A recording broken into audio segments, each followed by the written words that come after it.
भगवदीय ग्रन्थ तथा बजारमा उपलब्ध सांसारिक ग्रन्थहरूबीच आकाश पातालको फरक छ, तुलना गर्नै नसकिनेछ। हेर्दाखेरि सबै ग्रन्थ समान देखिन्छन्, उस्तै देखिन्छन्, तर पनि बजारमा उपलब्ध कुनै पनि ग्रन्थ, कुनै पनि पत्र पत्रिका, चाहे त्यो स्कुल कलेजको ग्रन्थ होस्, युनिभर्सिटीको ग्रन्थ होस्, वा कुनै पनि विधाको ग्रन्थ होस्, साहित्य सम्बन्धी ग्रन्थ होस् अथवा उपन्यास सम्बन्धी ग्रन्थ होस्, कुनै पनि ग्रन्थको तुलना भगवदीय ग्रन्थसँग गर्न सकिँदैन। किनकि भगवदीय ग्रन्थहरूमा स्वयं भगवानको निवास छ, तर बजारका यी संसारी ग्रन्थहरूमा भगवानको निवास हुँदैन। अझ बजारमा त आजकल यस्ता किसिमका ग्रन्थहरू आउन थालेका छन् जसमा विषय वासनाको चित्रण गरिएको हुन्छ। विषय वासना जन्य ज्ञानहरूलाई त्यसमा सन्निभूत गरिएर राखिएको हुन्छ। संसार सागरकै ज्ञान दिएको हुन्छ। संसारी ग्रन्थहरू त उल्टो संसार सागरमै डुबाउनेवाला हुन्, तर भगवदीय ग्रन्थहरू त डुबेकाहरूलाई पनि उद्धार गरेर भगवानको चरणमा लिएर जाने हुन्। त्यस कारणले गर्दाखेरि भगवत ग्रन्थ श्रीमद् भगवत गीता, श्रीमद् भागवत, राधा रस सुधानिधि लगायतका यी भगवत ग्रन्थहरूसँग संसारका कुनै पनि संसारी ग्रन्थको तुलना गर्न सकिँदैन। प्यारा भक्त सज्जन, अब भगवदीय ग्रन्थहरूमा स्वयं भगवानको वास छ। अब यो कुरा कहाँ प्रमाणित छ? यो कुरा स्वयं श्रीकृष्णले उद्धवजीलाई वर्णन गर्नुभएको छ श्रीमद् भागवतको 1.3.43 मा। कृष्णे स्वधाम पगते धर्म ज्ञान दिविसः कलो नष्ट दृशामेशा पुराणार्को धुनोदितः। अर्थात् जब श्रीकृष्ण यस धराधाम छोडेर आफ्नो नित्यधाम जानुभयो, त्यसपछि के भयो? भगवान श्रीकृष्ण आफ्नो नित्यधाम प्रस्थान गर्ने बित्तिकै यस धरतीले श्रीमद् भागवत रूपी दिव्य ग्रन्थ प्राप्त गर्यो। र यो श्रीमद् भागवत रूपी जुन ग्रन्थ छ, यो ग्रन्थ भगवान श्रीकृष्णको प्रतिस्थापित विग्रह, अर्थात् श्रीकृष्णको सट्टामा उद्धवजीले भगवान श्रीकृष्णको चरणमा परेर प्रार्थना गर्नुभयो, प्रभु हजुरको विरह त म सहन सक्दिनँ, हजुरको विरहमा म बाँच्न सक्दिनँ। अब हजुर आफ्नो नित्यधाममा प्रस्थान गर्दै हुनुहुन्छ, अब म एक्लै यहाँ के गरेर बसौँ? जब यस प्रकार श्याम सुन्दरको चरणमा उहाँले प्रार्थना निवेदन गर्नुभयो, त्यसपछि भगवानले उद्धवजीलाई सान्त्वना दिँदै भन्नुभयो, उद्धव तिमी चिन्ता नगर, तिमीले मेरो भक्तिको प्रचार प्रसार गर्नको लागि भनेर यहाँ बस्नु पर्दछ। तिमी चिन्ता नगर, म श्रीमद् भागवतका रूपमा यहाँ रहन्छु। श्रीमद् भागवतको सँग र श्रीमद् भागवतको साथमा रहो, मेरै साथमा रहे बराबर हो। भगवान स्वयं श्रीकृष्णले आफ्नै मुखारविन्दले उद्धवजीलाई यो सुनाउनु भयो कि म श्रीमद् भागवतमा निवास गर्दछु। अब यस सम्बन्धी एउटा रोचक घटना म यहाँहरूलाई सुनाउन जाँदैछु कि भगवानका जो ग्रन्थहरू छन्, भगवानका ग्रन्थहरूमा स्वयं भगवान कसरी निवास गर्नुभएको छ।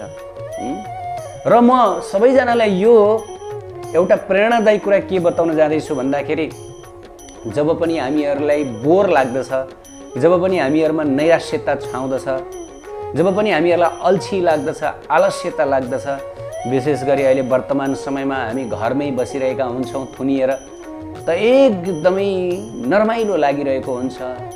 त त्यस्तो बेलामा यदि हामी यी भगवदीय ग्रन्थहरू स्पर्श गर्दछौँ, छुन्छौँ मात्र भने पनि, पढ्छौँ भने पनि, ढोक्छौँ भने पनि हामीहरूमा आध्यात्मिक शक्तिको सञ्चार हुन थाल्दछ।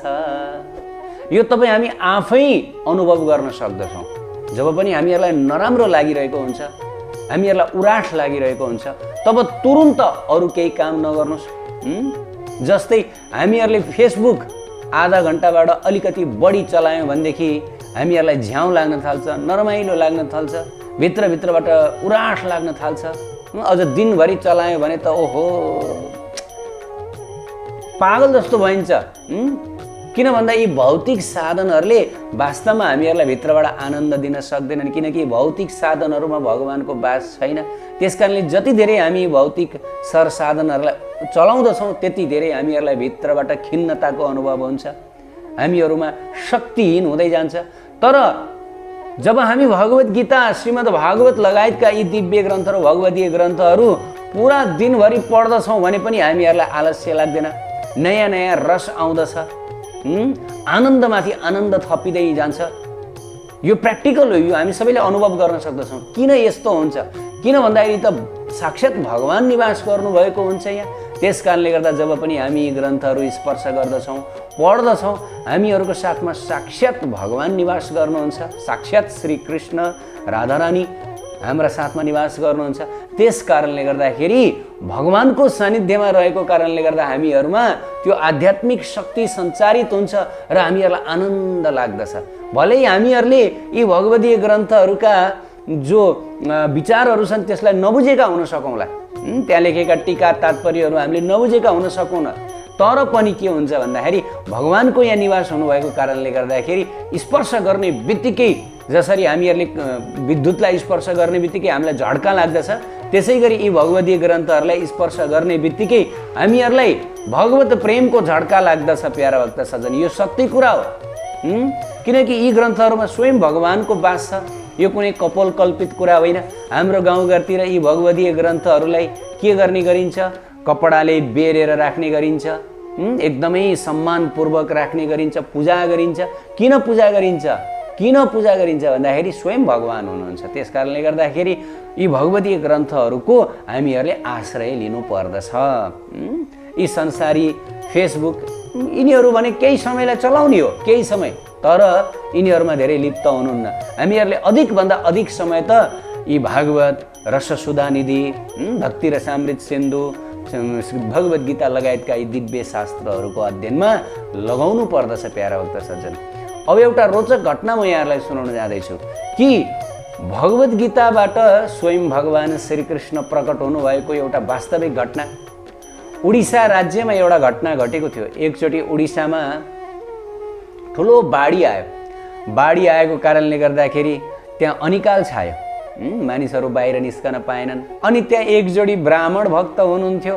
बाढी आएको कारणले गर्दाखेरि ब्राह्मण देवले भिक्षाटन गर्न पाउनु भएन, घरमै बस्नुपर्ने भयो, जसको कारणले गर्दाखेरि घरमा खाना लाउनको लागि अभाव भयो। पत्नीले ती भक्तलाई बार बार निवेदन गरिन्, हे पतिदेव, घरमा खाना लाउनको लागि केही पनि छैन, बालबच्चाहरू भोकाएका छन्, हजुरले केही व्यवस्था गर्नुहोस्, यो बाढीले त हामीहरूलाई मार्नै लाग्यो। त्यसपछि ती ब्राह्मण देवले आफ्नी पत्नीलाई भन्नुभयो, तिमी किन चिन्ता गर्छौ? भगवानले भन्नुभएको छ भगवत गीतामा, अनन्याश्चिन्तयन्तमं ये जना पर्युपासते तेषां नित्यभियुक्तानां योगक्षेमं वहाम्यहम्। ठाकुरजीले भन्नुभयो कि अनन्य भावले मेरो चिन्तन गर, तिमीलाई कुनै कुराको चिन्ता गर्नु पर्दैन, तिमीलाई जे चाहिन्छ म पुरा गरिदिन्छु, तिमीसँग जे छ त्यसको रक्षा म गरिदिन्छु। हेर त, यहाँ गीतामा ठाकुरजीले बताउनु भएको भनेर आफ्नी पत्नीलाई गीताजी खोलेर पनि देखाउनु भयो। अब पत्नीलाई साह्रै बेचैन भइरहेको थियो, साह्रो चिन्तित थिइन्। घरमा खाना लाउनको लागि छैन, पति भने भगवत गीताको भाषण छाँटेर बस्दछन्। भगवानको भजन गर, भगवानको नाम जप, हरे कृष्ण नाम जप, श्रीकृष्णले व्यवस्था गरिदिनु भइहाल्छ नि, किन आत्तिन्छौ भनेर भन्नुहुन्छ। यो पतिको चालामाला मलाई ठिक लागेन, धेरै नौटङ्गी गर्नुहुन्छ भन्ने किसिमको उहाँलाई लाग्यो। पत्नीलाई बुझ्न सक्नु भएन पतिको भावलाई। त एक दिन पति केही समयको लागि घर बाहिर जानुभएको थियो। त्यतिकैमा पत्नीलाई चाहिँ आफ्नो पतिले जुन श्लोक देखाइरहनु भएको थियो त्यो श्लोकसँग रिस उठिरहेको थियो। भगवानले व्यवस्था गरिदिनुहुन्छ भने त खोइ भगवानले अहिलेसम्म केही व्यवस्था गरिदिनु भएन, ल्याइदिनु भएन, त श्लोकसँग रिस उठिरहेको थियो। उनले के गरिन्, पति नभएको मौका छोपेर त्यो श्लोकमा कलमले दुईटा धर्सो केरिदिन्, लजाता भन्दै दुईटा धर्सो केरिदिन् रिसको झोकमा।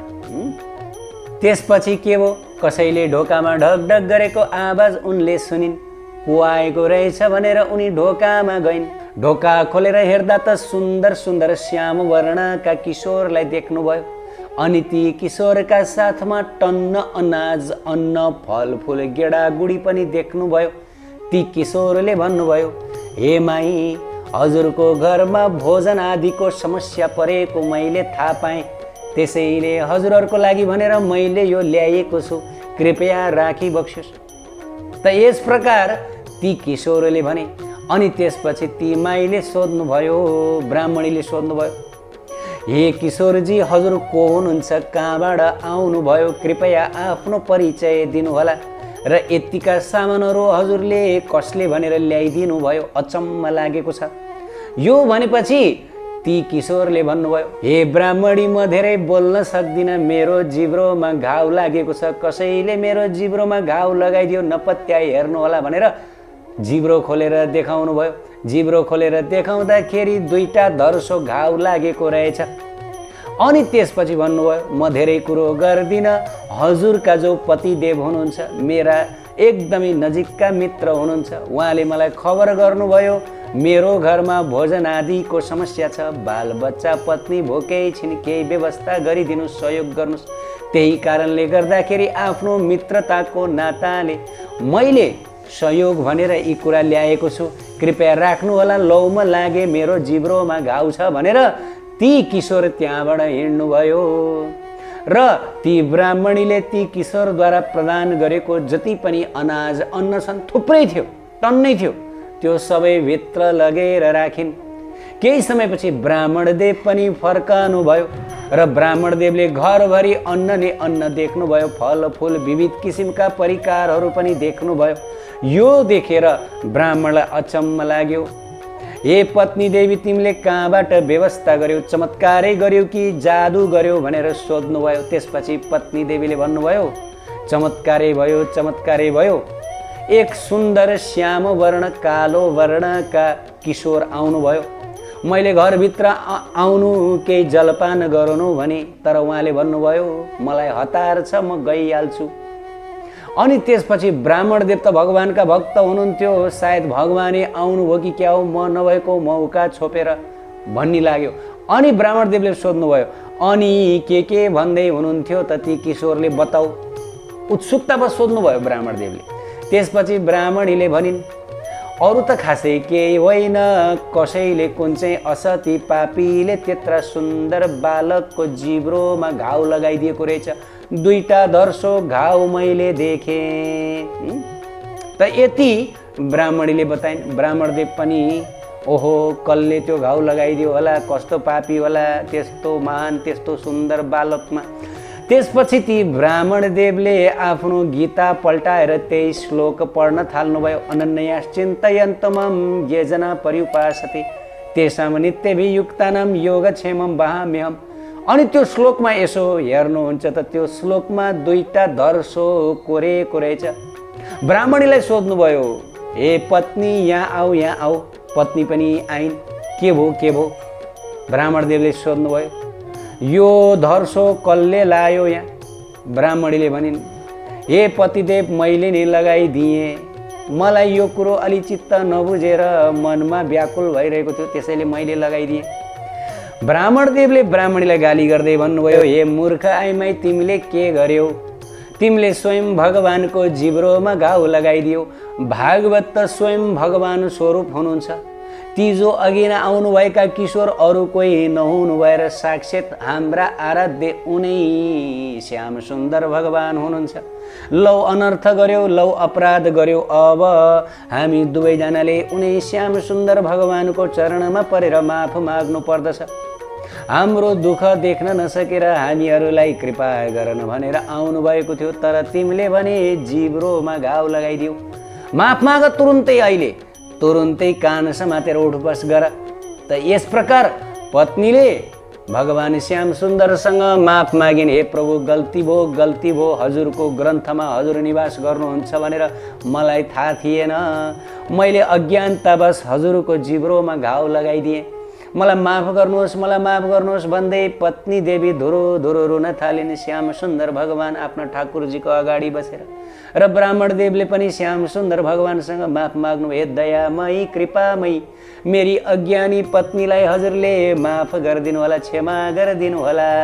त त प्यारा भक्त सजन, यो एउटा ज्वलन्त उदाहरण हो जसमा स्पष्ट भनिएको छ कि भगवदीय ग्रन्थहरूमा स्वयं भगवान राधा गोविन्द आएर निवास गर्नुहुन्छ। यसमा कुनै सन्देह छैन। आज पनि यस्ता अनेकौं घटनाहरू छन्। यो जुन कथा छ, यो कथा धेरै पुरानो सत्य त्रेताको होइन, यो कथा हालसालैको हो, कलियुगकै हो।